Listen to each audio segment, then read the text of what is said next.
preview of Sam Levitt's show. He's going to come in for the last segment. We're just going to talk about what he's been doing as of late. And we're also going to be talking about something that makes me feel very old. We'll talk about that in the second segment. And we will also give you a daily gripe. And I have a daily gripe that concerns the NFL, and it's something that I don't think anyone would think about when I'm going to gripe. So keep that in mind because, hey, the NFL does scheduling very well, and they do all the games, that we want to see most of the time. But this time around, I think they made a mistake, and I'm going to tell you why. But today, we have just a few news notes. We'll get through those, and then we'll see where else the Skraby Show takes us. But Frank, let's go through the news of the day. It's time to get caught up on the latest with the news of the day.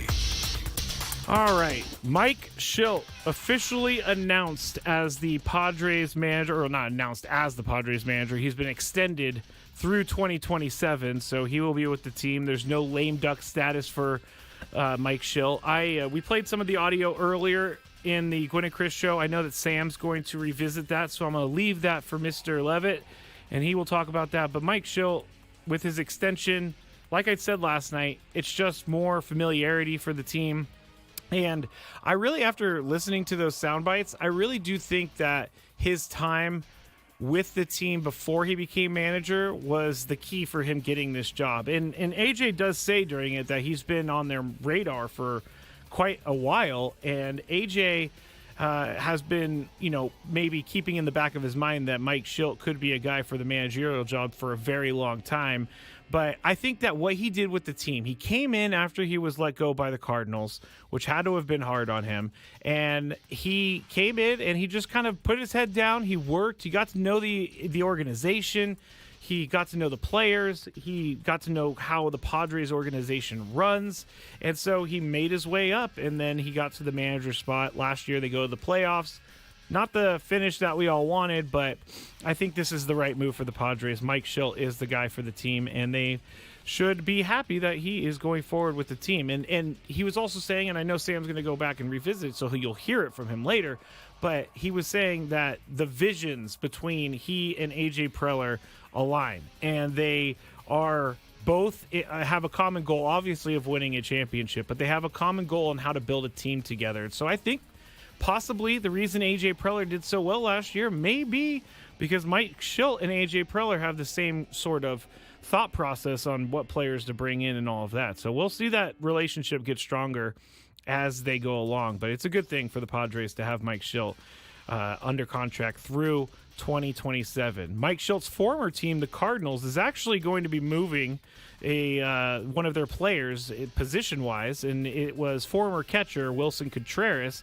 He's going to make a permanent move to first base, John Mozeliak confirmed today. Today. Mozeliak said, "We think that being such a productive hitter, not catching will make him a better hitter.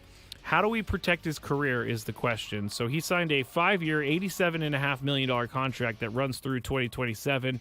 Last year, he ended up breaking his arm because he was hit with a swing. And the reason for that was because he was trying to steal some strikes. And Tony and Chris have been talking about this. They extend their arm a little bit further into the hitter's area, and that's why we're seeing a lot more catcher interference, is because they're putting their arm further out there, trying to get that strike instead of letting it travel further back to them. Personally, I don't really think it makes a difference, but apparently this team does think it makes a difference, and so they're going to move him to first base because they think he's going to be better there. They're going to go with another catcher. I like Wilson Contreras. What he did last year was pretty good for the Cardinals in the time that he was able to play, because he got hurt a few times. He hit 15 home runs. He had an 8.42 OPS, but with that broken arm and some other injuries, he only played 84 games. I'm really interested to see what the Cardinals look like going forward, because they're getting older, and there doesn't seem to be a youth movement for them. Now, I'm not an expert on the Cardinals minor league system, but you could kind of tell in the past the Cardinals just had player after player after player to put out there, and the Cardinals have struggled the last few years. It's something that we haven't really seen. So looking forward to seeing not looking forward to, but curious to see what the Cardinals do in the future. And the final news story that we're going to talk about today, it's a little bit of a slow news day, everybody, so that's why we're talking about Juan Soto and what Scott Boras said. We talked a lot about Scott Boras today and talked about Adrian Morejon leaving Scott Boras and going towards, I believe, Manny Machado's agent, Dan Lozano. And Juan Soto, according to Boras, he says that Soto desires a thorough vetting process before making a decision. He went on to say, due to the volume of interest and Juan's desire to hear from teams, I can't put a time frame on it, but it's going to be a very thorough process for him. He wants to meet people personally. He wants to talk with them. He wants to hear from them. He wants ownership that's going to support that they are going to win annually. Owners want to meet with Juan and sit down and talk with him about what they're going to provide for their franchise short-term and long-term. I think this is all smokescreen. I think this is all kind of just, painting Juan Soto in a good light, because all the reporting leading up to now is Juan Soto's just looking for the biggest contract that he can get. And the teams that are going to give him that contract are the Mets and the Yankees, most likely. And we'll get to Frank in just a second. We'll ask Frank. Frank's here in studio, our resident Mets fan. I'll get his thoughts on Juan Soto possibly joining the Mets. But Russ Dorsey said it earlier. He doesn't think he's going to get anywhere near what Shohei Ohtani got, which is the 10 years, $700 million. I know that Juan Soto is a great player. We did see some of the defense in the World Series be a little bit of an issue for him. But at the plate, he's great, and he will help a team. And but the thing is, and I've said this a couple times, I don't know that Juan Soto is the right move for your team, paying him so much money and kind of handcuffing yourself to a long contract. And I guess I can kind of liken it to Xander Bogaerts here in San Diego a little bit. That contract for Xander Bogaerts, when it gets down to the end, he's going to be older, and he's definitely, in my mind, not going to be producing anywhere near what he's being paid. So Juan Soto, he's young. He's extremely young, actually. I believe he just turned 25 earlier in October. October 25th, he turned 25 or 26. But he hit 41 home runs last year, 109 RBIs. He loved playing in New York. I know that he desires a big city. I know that he desires I don't know this, but I've heard that he desires an East Coast team. So the Yankees, Mets, basically the only two that are going to be able to bid on him. All right, let's go to the chat real quick and do our little roll call. We got Rod, we got Katrina, we got Trevor, we got Ken, we got Podzilla, we got Dan, we got more Ken, we got Trevor, we got Nate, Jacob, Jax. Let's see. I don't want to keep.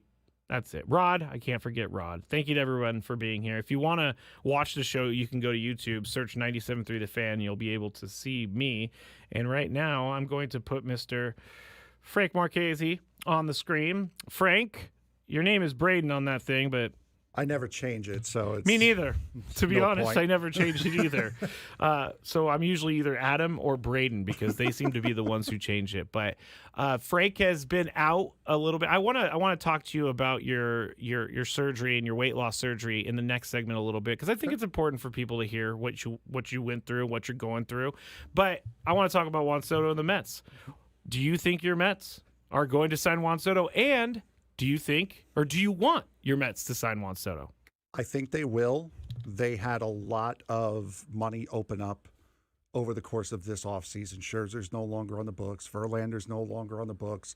A lot of guys that had those big contracts are gone. As far as who else is playing in right field, you have Starling Marte. This is his last year with the team. I do believe that Steve Cohen is crazy enough to give Soto exactly what he wants. Like he names his price. Yeah. And Steve Cohen says, come on over. Yeah. The richest owner in baseball. I do believe that that's going to be the case. Do I want him? Who wouldn't want a generational talent? You guys went absolutely insane when he came here, and rightfully so.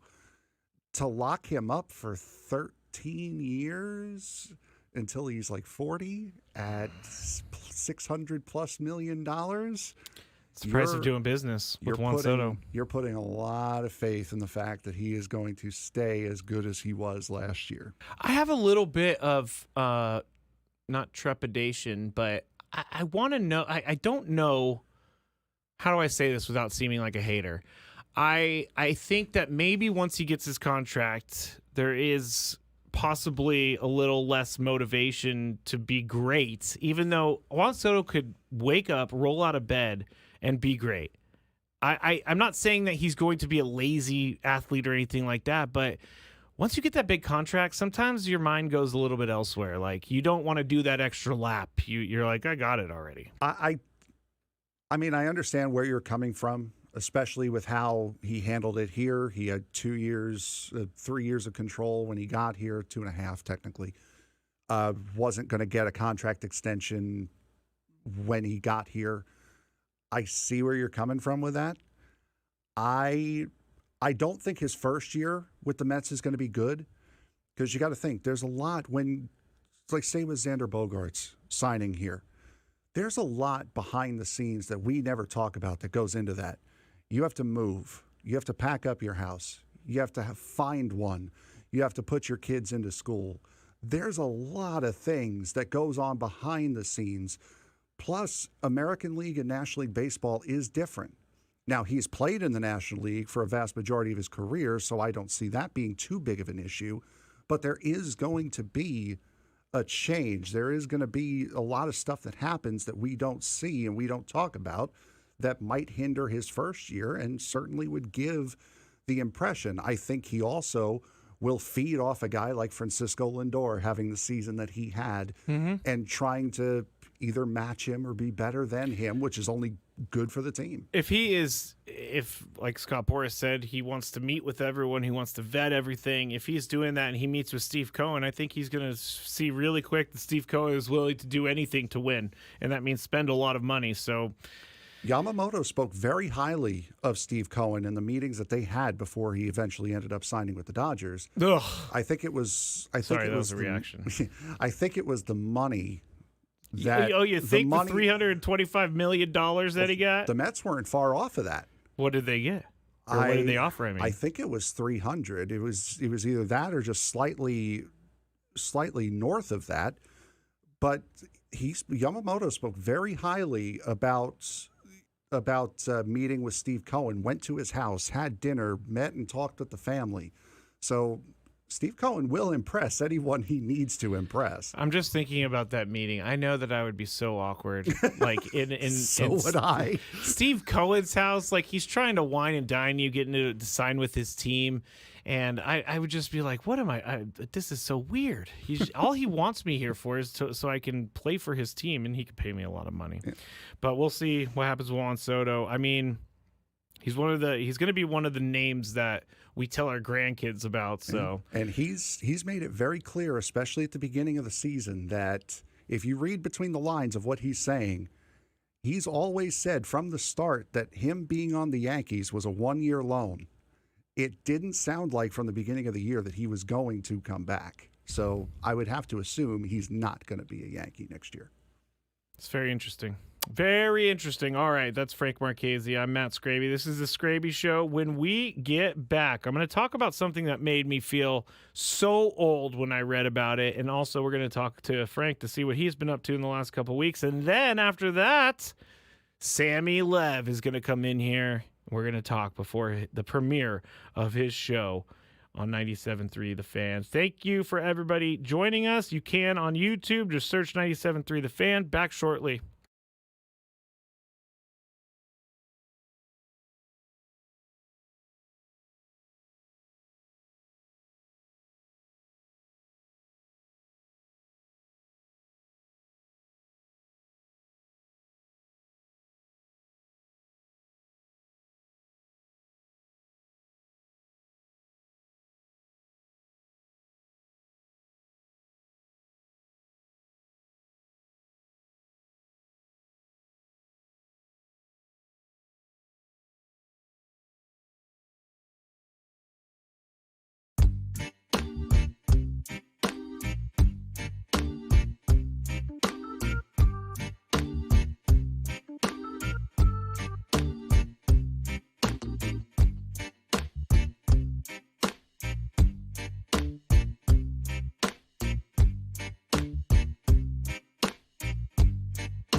Marchese, and Sam Levitt is sitting outside. He'll be joining us in the next segment. I will put myself on the screen for just a second, and I will tell you a couple stories, and then we're going to talk to Frank again, and I'll bring him back on the screen. But I feel very, very old when I saw this news story, and it has to do with a former USC Trojan. Matt Leinart is apparently old enough now to have a kid who is going into college. Matt Leinart's son, Cole Leinart, is a junior at California's Redondo Union High School. He's not currently rated by ESPN, but he has some Power 4 offers. He ended up committing to SMU, and this is what Cole Leinart said. The culture they're building at SMU, I just want to be a part of it. I love the coaching staff. They're literally like family now. I just want to be a part of what they have there. So good for him for moving into the college ranks, or at least, figuring out his future. But it makes me feel so old that Matt Leinart has a kid that's old enough to go to college. Like, it's one of those things where we keep, it's like, for the longest time, athletes were always older than me. And even the young athletes were older than me. But as you get older, like Rudy Gay retired the other day. And I'm like, Rudy Gay retired? He was in the NBA for like 16 years? I remember his rookie year. So it's weird if you're like 20-something out there, or, low 30s. It's super strange once you get to a point where all the athletes are younger than you. And then it's even weirder when you see athletes that are 2003. What's going on, Frank? Frank's got okay, he's good. All right. But anyway, it just made me feel really old. I'm sure that other people out there have, feel old, but Jack says, we keep getting older and they stay the same age. Yes, I think that was Fast Times at Ridgemont. I don't know. You'll let me know. The other story that I wanted to talk about. Oh, Nate says, also you feel old when players start to pass away. Yes, you do. I don't like this whole old thing. I know I'm not that old. I'm 39 years old. I'll be 40 in May. But when I see someone who was born after I graduated high school and they're playing professional sports, or at least high-level college sports, makes me feel really old. On Gwen and Chris, we actually talked about this, and I'm giving you an update. So the Warriors went to Boston to play the Celtics. Boston. And Steve Kerr, was Team USA's basketball coach in the Olympics. And as we all know, he sat Jason Tatum basically the entire tournament. Didn't think that he needed to play. Well, Boston fans, we were wondering how it was going to go with Steve Kerr, whether or not Boston fans were going to ignore it, whether or not Boston fans were going to boo him. Well, I'll just let you know Boston fans did what Boston fans do, and they booed him. And Steve Kerr actually waved to the crowd while he did that. I don't think, because this was like we were saying, it was the Jason Tatum revenge game. I don't know that Jason Tatum had that great of a game, which is unfortunate. Right now, it's going into the fourth quarter, the Warriors are up by 82-81. But Jason Tatum he's got 25 points. He's picked it up. He's picked it up from when we saw him earlier. He's got 25 points now. He's made 5 threes, 6 free throws, 7 for 14 field goals. So he's doing better. But the ultimate, I guess, stick it to you moment would be him winning over the Warriors. I don't think he really cares. I mean, it kind of stinks to go all the way to Paris and just not do anything, especially when you're an athlete like Jason Tatum. But, Dominic says, when I'm in a liquor store and the "you must have been born by this date to be 21" sign is there, and it's now 2003, I feel very old. I graduated high school in 2003. I feel very old too. I was watching the UEFA Champions League today, Inter Milan versus Arsenal. Arsenal had a player that was born in 2007. Made his 17 years old. Made his English Premier League debut at 15. That's wild. Awful. That's awful. That is wild to me. I don't know. We talked about this when I think it was the LA Galaxy, an MLS team signed a kid who was like 14. Yeah, I think it was the Philadelphia Union That's it. put a Yes. kid that was 14 in a game. Yeah, and he's good enough apparently. Yes. His brother was on the team, but I feel like there's something about taking a 14-year-old and putting him in a professional athlete setting and robbing them of their child. I had so much fun in high school. I know this guy's going to have fun because he's a professional athlete. Yeah. But what if he burns out by his 19? What if he gets hurt? I mean, he's got the whole life in front of him to figure out what he has to do. I mean, I hope nothing like that happens, but I can't even imagine. I was not mature enough at 14 to be a professional player of any kind. Not even close. I was not mature enough this morning to be a professional player of any kind. Fair. That's got to be so much pressure to be a professional athlete at the age of 14. Then you got all these other old guys that are like 30. They're like, who's this guy over here?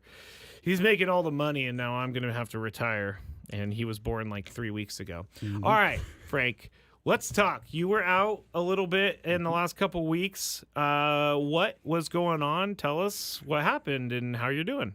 So I have made a decision to take control of my life again. I like that. My weight was getting out of hand, had been out of hand for a while, and I decided to do something about it. I went to Old Del Mar Surgical to see Dr. Sunil Boyrul, and gave me the option, and I took it, of having a stomach sleeve surgery. So basically what that is they go in, knock you out, and take 80% of your stomach. Do you say 8-0? Yes, 8-0. So I've had family members who have had similar surgeries, not the same one, and I know that after you get the surgery, it's very difficult to figure out how to eat, how much to eat, and it's kind of like SD fat loss. It's a lot of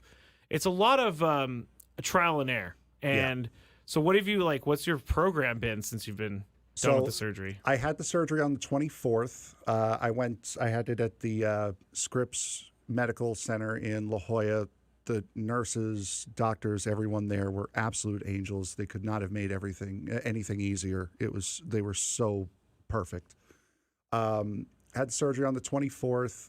I was supposed to be home the next day. I didn't recover well coming out of anesthesia. Did you see my picture last time when I went under the knife No, for surgery? Okay, let me put it up here because someone ended up. Here is, if you're on the YouTube stream, you just go to search 97.3 The Fan. That was me. Oh, yes, I have seen Yes, it. that was me after the shoulder. I literally am just out of surgery, and I was begging for my phone to take a picture, and they were just entertaining me. I did not have the high as a kite look. I had the I am going to vomit everywhere look. Some people get very sick. I didn't get sick from it, but some people have adverse reactions to anesthesia. Yeah, that was definitely me. Ended up staying in the hospital until the 27th. I had to be on a liquid diet the 2 weeks prior. Oh, so that's so hard to do. That's why Gatorade Zero, sponsor me, please, because you've kept me alive over the last month. Crystal Light, sugar-free ice pops, Jello, sugar-free Jello, obviously water. That was the 2 weeks before, and now the first 2 weeks after, which comes up tomorrow. I have an appointment tomorrow. Hopefully, we move on to the puree stage, which I'm very excited for. Things I've never thought I would heard. I'm excited for the puree stage. When you haven't had food in a month, that's weird. You'll eat anything at this point. Do you? When I stopped drinking, I chewed a lot of gum. I got a lot of flavored gum. Oh, you're chewing gum right now. You just got to chew something. It's so weird. Rod wants to know, Frank, can you eat baby food? I don't know. Probably tomorrow that door will open up, but I'll be at that stage for a month, and then hopefully by the first full week of December, I should be back to being able to eat normally again. Obviously, not what the amount I was able to, but what I was able to. It should be good to go from there. Ken says, "Congrats to you. Live healthy and live long. My aunt did the same. Has been wonderful. Same thing. Took a day longer, but was great and has done great since."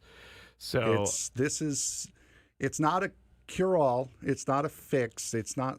It's not like a. It's not a bypass. It's not like surgery. liposuction, or it's not No. like you just snap your fingers and everything works and you No, lose weight. this can be undone if I'm not careful. So Yeah. I could end up back where I was. So it's very much on me. I've already, in this month that this process has been going on, as of this morning, I've lost 50 pounds. This shirt I'm wearing right now, I haven't worn in years. So I know that feeling with SD fat loss. Doesn't it feel so good when you finally? Because I kept shirts in my closet as motivation, and Yep. they sat there for a very long time because I couldn't fit into them. And then once SD fat loss happened and I lost my 40 pounds, I was putting on the shirts that I hadn't worn in like 3 years. It was great. It just feels good. Yeah, And I needed an emotional bump yesterday before everything happened. And I definitely got it when I realized I'm replacing my current 6-shirt rotation with an old 6-shirt rotation. well, great. I have like a 3-shirt rotation. The guys were just making fun of me for my sweatshirt. By the way, I do have a merch store now, everybody. Like, I'm not like thinking it's going to make me rich or anything, but people have asked for it, so I put it on the bottom. The Scrabinator shop is what it's called. But there's a lot of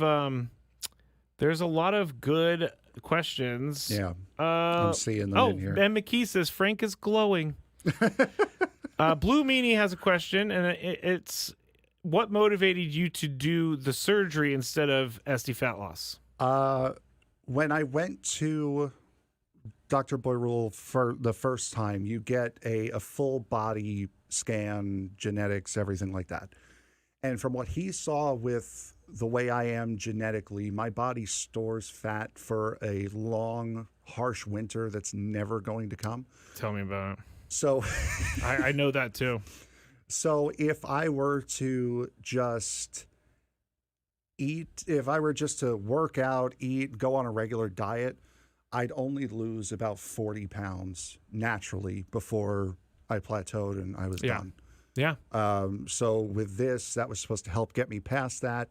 And in a month, it's already got me past it.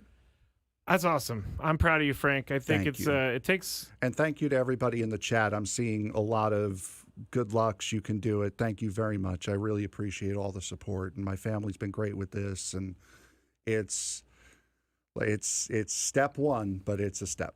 It's a step. It's tough to make that decision. Like, I liken eating and weight management into kind of like the whole alcoholic thing where it's very emotional. It's Yes. like, because I eat because I'm bored, or I eat just because I see it. I'm not even hungry and I'm eating. And it's a lifestyle. It's a mental change that you have to make. And I'm proud of you for doing it, Frank. It takes a lot for someone to do that. You have no idea, and I'm sure you could probably relate to this in some way. The third night of my liquid diet, I was laying in bed at 3:30 in the morning, jittering, looking at my keys, saying, I am going to McDonald's right now. I am going, What would I you am have going, ordered? I am going. Everything. At that point, it would have been one of everything. Now, can you... But I did not do it because I kept saying to myself, I'm only cheating myself. Exactly. So I did not do it. When I was a drinker, I used to have the rubber band on my hand, snap myself, just because I guess it's for me. One of my people who helped me get sober she said, move a muscle, change a thought. And so if you go for a walk or you get up and you walk to the bathroom or to the bedroom, you might forget about what you want to be doing, which is eating. So anyway. Happens all the time when I don't want to do that. Exactly. Same with me. Same with me. I mean, I sleep eat all the time, which is terrible. I eat a soap sandwich, as everybody knows. Attaboy. Anyway, thank you for sharing that. Irish Spring? No, it was Dawn. Attaboy. It was kitchen soap. That's the good one too. Yeah. Did you get the citrus one? No. Oh. I bit into it and then I woke up from my sleeping. That stinks. You got to get the citrus one. Next time. Next time. That's All been right. the therapy session. When we get back, we're going to talk to Sam Levitt. He's going to have his show starting in about 24 minutes from now, but we will visit with him in just, I don't know what I'm trying to say here, in just 5 minutes on 97.3 The Fan.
Back here in the Odyssey Palace, 97.3 The Fan. We have a special guest here. You've already heard from Frank Marchese.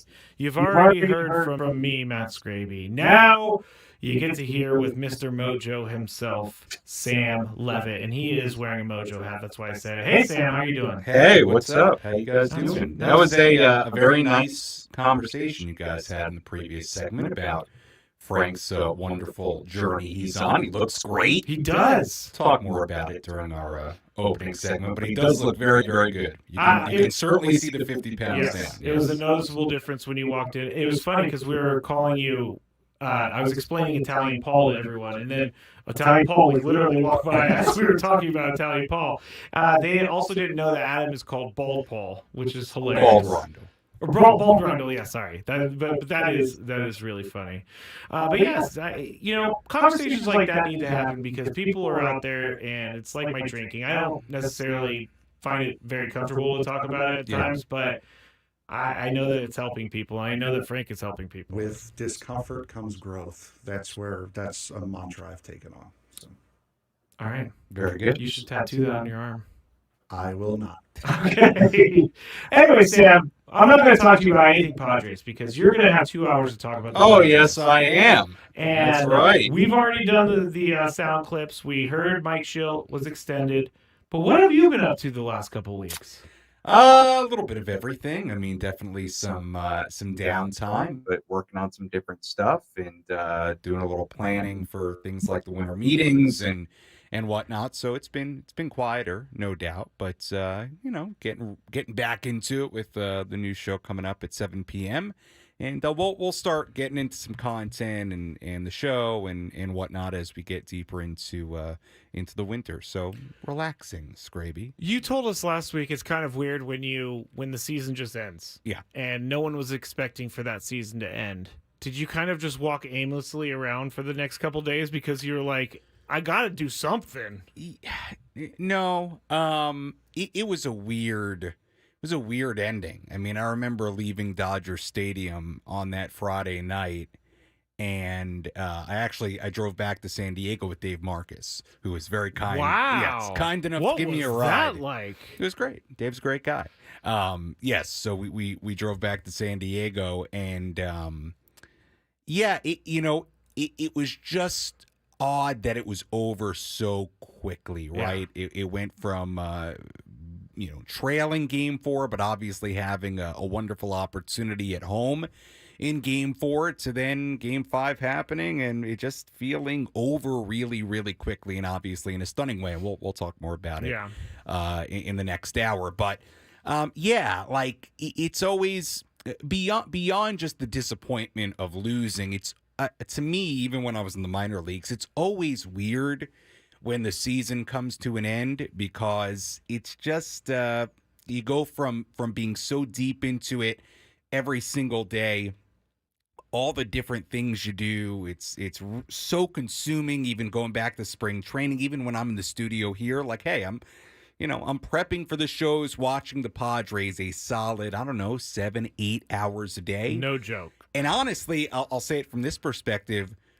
I always, during the season, unless it's an off day, I always have the pregame show sort of hanging over my head. Yeah. Does that make sense? It does. I always have, what I mean by that is I always have the prep. And you're not saying hanging over your head like, oh, I'm dreading doing it. No, You're saying like, I got to get stuff done. Hang over my head's maybe a harsh way to put it. It's like when I wake up in the morning, and especially when they're at home and I don't have a lot of time right before the game to prep, like it is top of mind in the morning, every morning. Hey, I'm going to need a few hours to prep here, even when they're on the road and I'm in the studio, because it's either I'm doing it, in a couple hours before the show or I do it earlier in the day. So what I mean by hanging over my head is like, it is always omnipresent. Oh yeah, I know that if you will. It's always like, all right, at some point today, at some point this morning, I got to hunker down.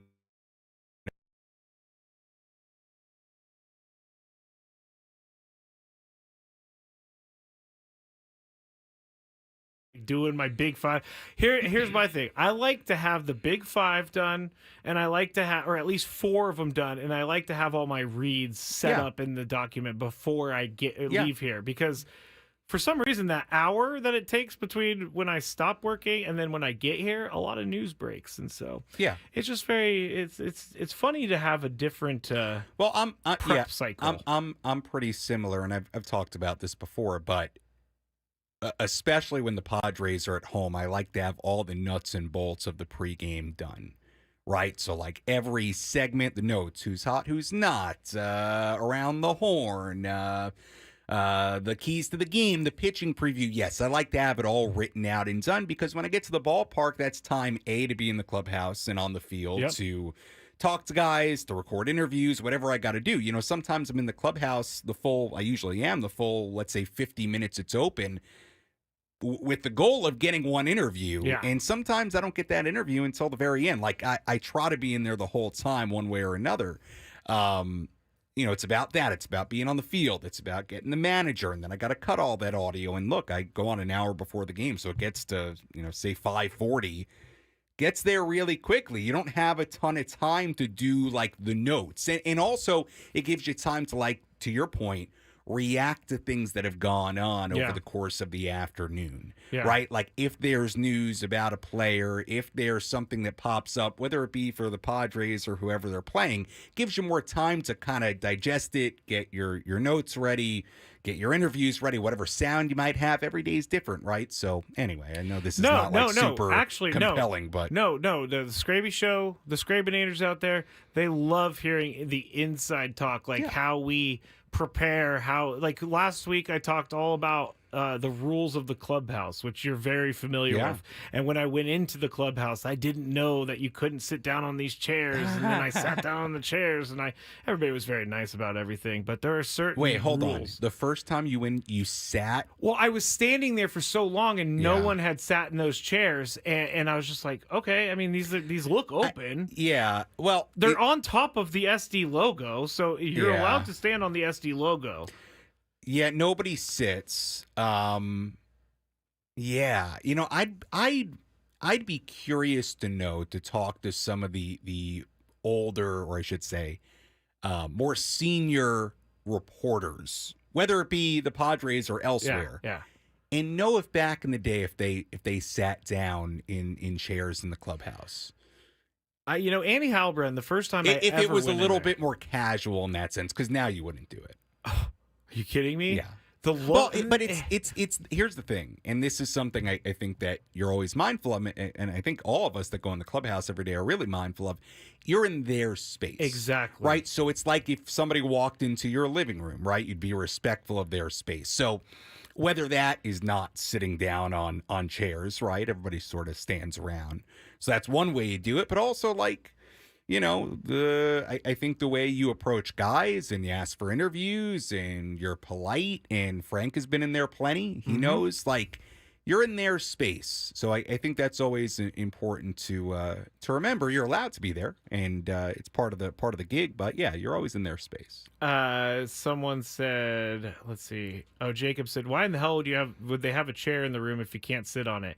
It's for the players. It's like a nice, comfortable chair. I'll tell you what is interesting though, and I found this. You also can't talk to them while they're eating. Wait, which I understand. Do not bother me while I'm eating. Yeah, I mean, you can casually, like, you're make fine. You know the conversation. guys. It's more for people who are new. You wouldn't do anything. Now, my job's a little bit different because everything I typically do, everything that's quote unquote on the record is typically recorded. Yeah. Right, because I'm doing it for the radio or video, whatever it might be. So, but yeah, you wouldn't like. I don't know. Maybe I don't think so. I think when guys are eating or have their headphones in, I leave them alone. Just time out for 1 second. You said a chair. Did you sit in one of the locker chairs or the sofa? Okay. No, it was the leather chairs that are in the middle of the room. But I could see you walking in there for the first time and being like, "Oh, let me take a seat." I was so nervous anyway. I was petrified. I didn't want to stand anywhere. What's interesting is a lot of guys don't even sit in those chairs. They don't. Very rare to. I would say it is very rare to see them sitting in the sofa chairs. The high tops, the high tops. yes, Now they yes. do eat there a lot. Yeah, Guys yeah. do sit there a little bit more, but there's not a lot of sitting in the sofa chairs. But I will say this: at spring training, they also have some, more like sofa type. And they're always lounging. Yeah, they're in there those a lot more. But also the clubhouse isn't as big, and you have way more guys in the Yeah, that's clubhouse, so true. there's not as much room. Oh my gosh, it's already 6:53. I've loved this conversation. Oscar loves this conversation. But let's get to the daily gripe. You guys could be here with me for it. What's annoying Skraby today? Let's find out. It's time for the Daily Gripe. I just gotta say, I need to bring Sam in here earlier. We need longer segments here on these I'm Wednesdays. Oh, I guess you do have 2 hours ahead. Longer segments. My daily gripe. Here it is. I am an NFL fan. I'm not a daylight savings fan. I don't like the time change. But why did the NFL? Here's the gripe. Why didn't the NFL take advantage of last week, and put a game on in the morning when everybody's awake anyway? Because you wake up usually 6:30 in the morning. They have the London game, Right. And they're going to be in Germany now. Why would they not take advantage of the one weekend that everybody It's only is an hour. up? But I was up. Were you up? My dog woke me up. No, well, I don't remember. You don't remember? It happened on Sunday. Well, I get up very early to begin with. What time? I try to get up by about 6 o'clock, 6 a.m., 5:30 sometimes. Do you set I your try. alarm? Yeah, if I go to sleep, I've been doing pretty well this off season so far. In bed by like 10, 11, up by 5, 6. So I really like the sun coming up earlier. It's nice. Because it wakes you up faster. Well, no, you can go to the beach, watch the sunrise. Like when the sun was coming up at 7 a.m., there was a weird period between like 6 and 7. I was like, what do I do if I want to go to the beach and watch the sunrise? Very romantic by That is- myself. Well, you're wearing a Mojo hat, so, it makes sense. You got What? the Mojo, Sam. You got the Okay. Mojo. It's a volleyball team. I know, it is. And we talked to Carrie Walsh Jennings before. Hey! Yeah, she's very nice. That's a heck of a guest. She's an Olympic You hero. should, you should have her She's a on more. champion. We Yeah, should. it'd be You're great. right. Talk a little bit about the Mojo. When this station gets back, I will be done. Sam Levitt is taking over. Thanks, everybody, for listening to The Skraby Show. Have a great night. Look for Sam's video on YouTube. Just search 97.3 The Fan. Thank you. Good night.